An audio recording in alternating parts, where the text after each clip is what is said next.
When the process of YouTube becomes tight for you, when it becomes hard for you, when it becomes frustrating, you begin to think about giving up. And before you know it, you have left the channel running on its own.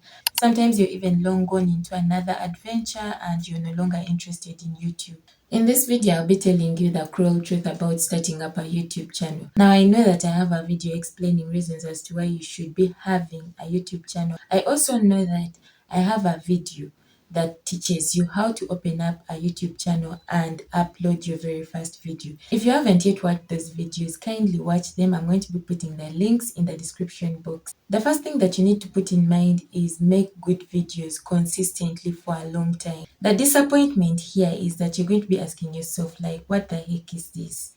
Why would I be making good videos consistently and they're not even bringing viewers? What happened to those channels that blow up all of a sudden? I thought that all we needed was a camera and a personality. Now, before you feel all sad and disappointed, I'm going to be giving you 3 things that most people commonly misunderstand. And these are what exactly makes up a good video. How to be consistent, how long do you need to wait until you see results? If those are the questions that have been lingering in your mind, then don't worry, I'm going to be covering them in this video. You are welcome to my YouTube channel. I am Lucky. Thank you very much for clicking on this video. I don't take that for granted. If you are new here, kindly subscribe, like, comment, share the video, save it to your playlist. If you're a returning subscriber, thank you very much and God bless you. A good video is one that solves problems others are not solving. If your video is solving problems that others are not solving, why wouldn't it attract viewers and why wouldn't it attract subscribers? Because a good video is going to keep people watching that very video to almost the end of the video. And that is exactly what the YouTube algorithm is after. If your video can solve problems, if your video can have an answer to someone's question, if your video is searchable, vlogs are not bad. Vlogs are very good, vlogs are very fine, but it works better for those who are influential, for people who are already an influence in the industry. If you are not an influence, it's going to be very hard for you to focus on vlogs. I just feel like vlogs are going to be hurting your channel because people don't really care about who you are. Since you're a new content creator, you don't know what you're doing, you're out there exploring what is in the platform. The expectation is not going to be reached so fast as you need it. So focus on something that is going to interest people. You know how every company, every business has the do's and the don'ts. We also have do's and don'ts when you're uploading your video, when you're making a video. And most of the things that we do are usually these mistakes that we are making. Do not copy what others are doing and expect that you're going to be as successful as they are. Never make videos a second longer than they should be. Do not waste your time doing sub for sub. Do not waste your time on too many platforms. 3 becomes too many. Now, the thing that I wanted to focus on is most content creators, the small content creators.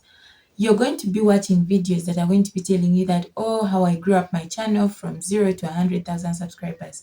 I went and asked someone, sub for sub. It's going to hurt your channel. YouTube, when it's analyzing, when your video begins to pick up, it's going to analyze what your video is all about using its policies and guidelines. And if it finds out that you have been doing something that is illegal, which sub for sub is illegal. By sub for sub, I mean you go and comment on someone's video that I have subscribed and I need you to subscribe as well, which is a very bad thing. The other thing that I forgot to tell you is do not worry about equipment at the beginning of your channel, at the beginning of your video making.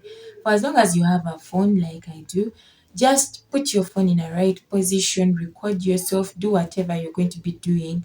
And if you want to get a good sound, as you're seeing, I am speaking next to my phone. Just put your phone next to you and talk and record. A good video equals good value for audience. By good value, I mean your content is searchable. Your content is easy to search. I have a video on how to rank and attract viewers. If you haven't watched it, kindly go and watch it. If you are looking for titles that are captivating, look for titles that can be found both on Google and also YouTube. A good video also has good production videos. By good production videos, I mean visuals, audio, and also edits.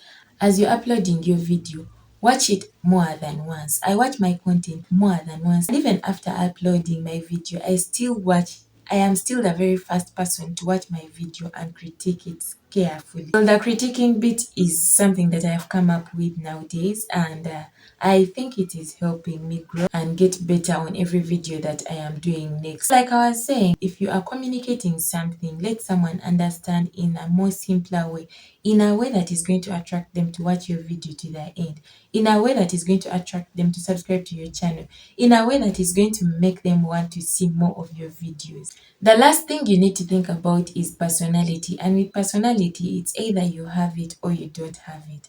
Those are the three things that I felt are going to help you make a good video. The subscribers will come as long as they find a solution from your video, as long as they find an answer in your video. They're going to stick around and they're going to want more of your videos as well. Try to improve 2 out of the 3 that I've mentioned. You don't need to be in a rush.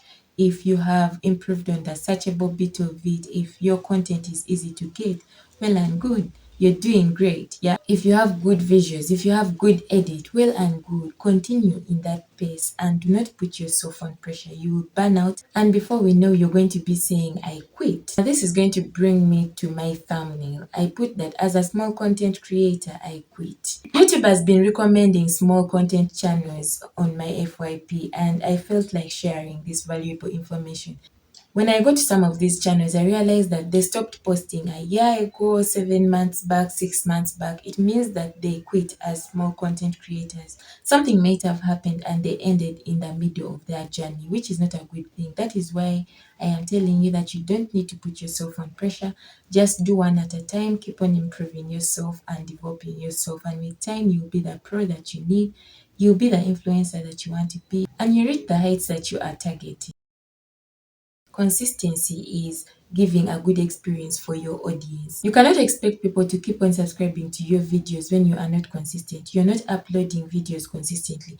I also discovered that if one day you are making vlogs and then the next day you are making how-tos and then the next day you're making reviews, then you are not kind of being consistent.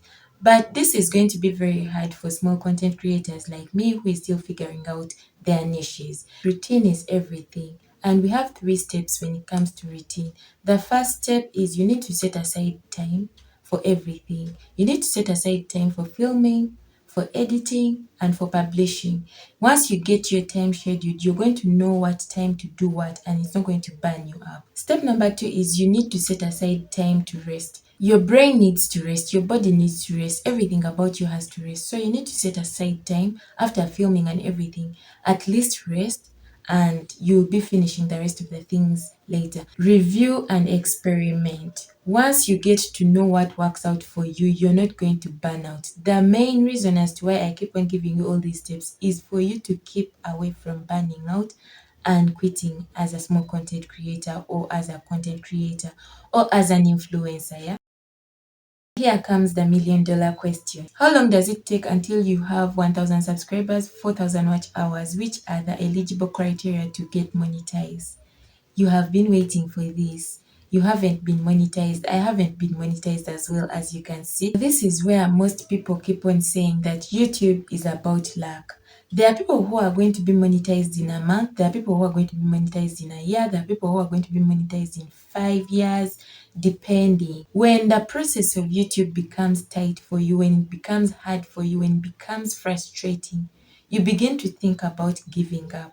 And before you know it, you have left the channel running on its own. And much as the YouTube algorithm is going to be pushing your videos, sometimes you're even long gone into another adventure and you're no longer interested in YouTube. If you are here for easy or quick success, then YouTube is not the platform. I'm sorry to say, but YouTube is not the platform for that. How long are you willing to wait? How patient do you want to be? How much efforts are you willing to put in? People like Mr. Beast had less than 1,000 subscribers even after uploading 100 videos. Annie Long got 50,000 subscribers in a month, and me, in 1 year, I am still stuck below 1,000 subscribers. You can already see. What am I saying here? Stop comparing yourself to others. Stop comparing your journeys to other people. The moment you begin comparing yourself with other people, you're going to burn out.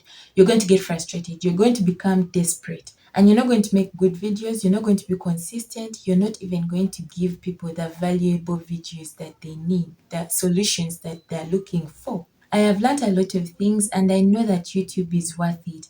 The most important reason is, why do you want to do this? Do not start a YouTube channel if being a YouTuber consumes your time, giving you less time or more stress, and does not even contribute to who you want to be. The one thing that I learned from a book called The Slight Edge is that the little things that you do, they compound into something bigger with time. While you're loving what you're doing with YouTube, while you're loving everything that you're doing, you're having fun, you're making videos, you need to improve on yourself and your personality. The Bible scripture that says that a little leaven leaveneth the whole lump, a little light lights the whole lamp. I am not preaching here. That very little thing that you're doing, it is going to expound into something great. I pray that you succeed, and till next time, bye bye.